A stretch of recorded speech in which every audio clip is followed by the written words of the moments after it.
मैनपुरी की रणभूमि में लिए चलते हैं, हमारे सहयोगी नितिन के साथ मौजूद हैं। इस वक्त डोर टू डोर कैंपेन करते हैं रघुराज शाह। दो जनसभाएं मुख्यमंत्री जी ने कर दी है, तो माहौल फिजा बदली है। बिल्कुल परिवर्तन है। यहाँ मैनपुरी जनता परिवर्तन करने का काम कर रही है। मैनपुरी जनता चाहती है गुंडा राज खत्म, जो योगी जी ने किया है उसी पे मोड़ लगाना चाहती है। परिवारवाद वंशवाद पर आप लगातार डेंट कर रहे हैं, लगातार हमला कर रहे हैं, ये मैसेज जा रहा है। परिवारवाद इतना हो सकता है? ये इतना बड़े नेता माननीय शिवपाल सिंह यादव जी क्या हमले के कहते हैं, कुत्ते पीछे चलने वाले, तो ये परिवारवाद नहीं है। बौखला गए हैं इस तरह, भाषा बिगड़ी है, भाषा बिगड़ी हुई है, ये बौखलाहटपन नहीं है।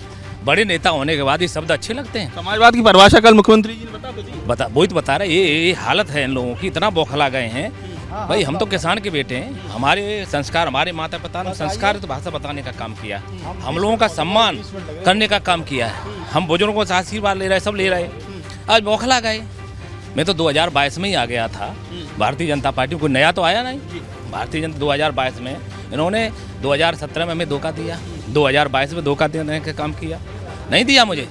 अकेला हो गए तब भी चले गए थे मुझे अकेला छोड़ के, मैं उस समय भारतीय जनता पार्टी में आ गया। अब भारतीय जनता पार्टी कार्यकर्ता हूँ और जनता का जिस तरह से प्यार मिल रहा है, मैनेजमेंट से लेकर जातियों का चक्रव्यूह बीजेपी ने रच दिया है इस इलेक्शन में। तो क्या लग रहा है कि जो मैनपुरी जो एक दौर में अभी तक पूरी तरह से कहा जाए मरुस्थल है बीजेपी के लिए, लोकसभा में आज तक कोई सीट नहीं निकली है, तो इस बार कमल खिलेगा? सूखा 100% खिलेगा। यहाँ जनता में परिवर्तन है और जो बूथ कैप्चरिंग करते थे वही तब घबराए हुए, क्यों निकले हुए? जो बूथ कैप्चरिंग कौन करता था, उन्हीं का काम था कि बोलने डालने देना। आज भी सेपई के आसपास पोजीशन इनकी है। नगर करहल में बूथ कैप्चरिंग, बोगस वोटिंग की हमेशा कहा जाए ये इस तरह का रहा है कि वहाँ इस तरह की खबरें हमेशा आई हैं हर बार चुनाव। ये जनता पूरी भाई देखिए किस तरह से रघुराज शाह लगातार लोगों से मिल रहे हैं और कहीं ना कहीं कमल के पक्ष में, भारतीय जनता पार्टी के पक्ष में लगातार अपील कर रहे हैं। और तो क्या लग रहा है, बोगस वोटिंग, बूथ कैप्चरिंग इस बार नहीं हो पाएगी? वो पूरी षड्यंत्र रच रहे, फर्जी आईडी कार्ड भी बनवाने का काम कर रहे हैं, सब मुझे रिपोर्ट मिल रही है। फर्जी है जो बाहर है उनके आईडी कार्ड बना, लेकिन जनता ने मन बना लिया है। कितना भी करेंगे ये जनता भारतीय जनता पार्टी को जिताने का काम करेगी। भारतीय जनता पार्टी यहाँ से जीत रही है, एक किसान को, बेटे को जिताने का काम कर रही है। जिस तरह रघुराज सिंह शाह का जो अपमान करके शब्द ऐसे बोलने का काम कर रही है, इससे जनता को और उबाल हो गया। जनता को खदेड़ देगी भगवा ब्रिगेड। भगवा ब्रिगेड इतनी मजबूत है, आप जानते हैं भारतीय जनता पार्टी कार्यकर्ता बहुत मजबूत है। आज देख रहे हैं जिस तरह से उबाल लोगों में साथ है, तो ये सब है, निवेदन है। लगातार रघुराज शाह आगे बढ़ रहे हैं, लोगों से जन समर्थन मांग रहे हैं। उनको लग रहा है कि इस बार फिजा बदल चुकी है, भारतीय जनता पार्टी परचम लहराने जा रही है। तो अब इंतजार किया जाए 8 तारीख का, दिन में 2 बजे का। निश्चित जनता पूरी परिवर्तन कर रही है। जनता ने बना लिया है कि किसान के बेटे को जिताएंगे, और जितना इसने प्यार मिल रहा है, हम लोगों को आशीर्वाद मिल रहा है। जब बताइए जबरदस्ती यहाँ बुला लिया, एक सेकंड स्वागत के लिए लोग खड़े हैं, आशीर्वाद दे रहे हैं, हम लोग निकल रहे हैं, आशीर्वाद मिल रहा है, भयंकर आशीर्वाद मिल रहा है, जनता का भरपूर आशीर्वाद मिल रहा है।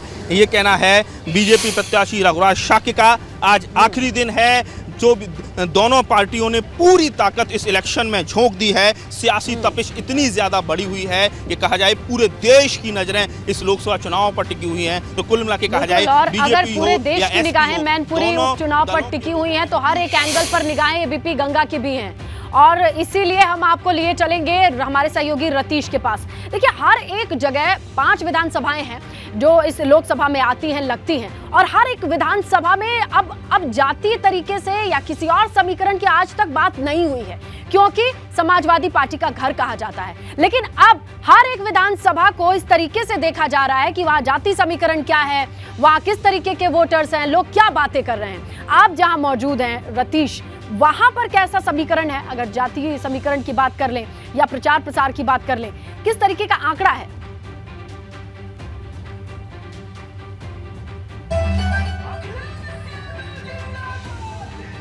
देखिए, ये भोगांव विधानसभा है, मैनपुरी लोकसभा के अंतर्गत आने वाली है। और भोगांव विधानसभा से रामनरेश अग्निहोत्री भारतीय जनता पार्टी के विधायक हैं, जो योगी वन में आबकारी मंत्री हुआ करते थे। अगर जातिगत आंकड़ों की बात की जाए तो जहां पर मैं मौजूद हूं, आलीपुर खाड़े में, खेड़ा में, यहाँ की आबादी ही 10,000 से ज़्यादा की आबादी बताई जाती है। मंच सज चुका है, राष्ट्रीय अध्यक्ष अखिलेश यादव आज यहाँ पर जनसंपर्क करने आएंगे। लेकिन जातिगत आंकड़ों की अगर बात की जाए तो यहाँ पर मिक्स आबादी आती है। यादव बाहुल्य क्षेत्र माना जाता है इसको भी।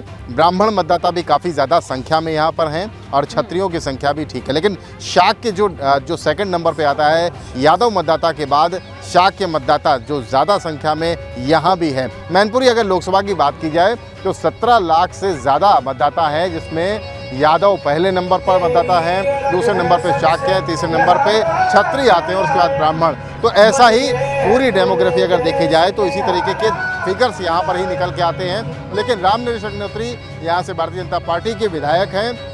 इसीलिए भारतीय जनता पार्टी को उम्मीद है कि भोगांव विधानसभा में भारतीय जनता पार्टी के जो प्रत्याशी हैं रघुराज शाक्य, वो अच्छा बेहतर प्रदर्शन करने में ज़रूर समर्थ होंगे।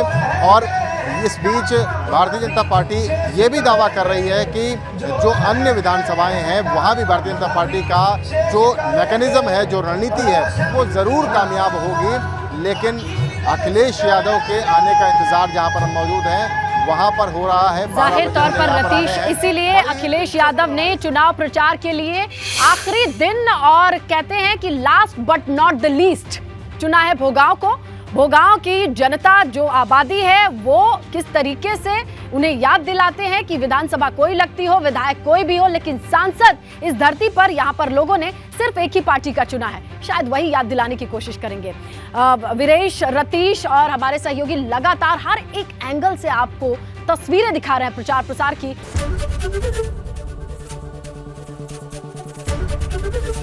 एबीपी गंगा, खबर आपकी, जुबान आपकी।